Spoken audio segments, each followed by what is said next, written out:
পশ্চিমবঙ্গের প্রকাশ্য গরুসহ সব ধরনের পশু জবাই নিষিদ্ধ করেছে ক্ষমতাসীন বিজেপি সরকার। নতুন নির্দেশনায় বলা হয়েছে, সরকারি ছাড়পত্র ও পশু চিকিৎসকের ফিটনেস সনদ ছাড়া কোনো পশু জবাই করা যাবে না।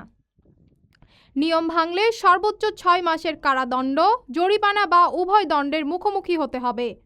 নতুন নিয়ম অনুযায়ী গরু, ষাঁড়, বলদ, মহিষসহ সব পশুর জবাইয়ের আগে স্থানীয় প্রশাসন ও সরকারি পশুর চিকিৎসকের যৌথ সনদ নিতে হবে।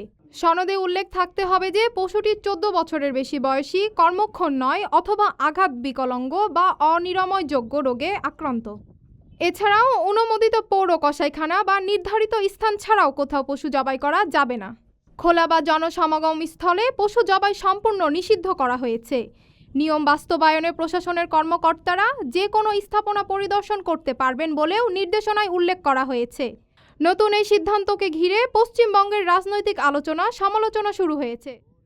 Sadia Tabassum, daily citizen voice.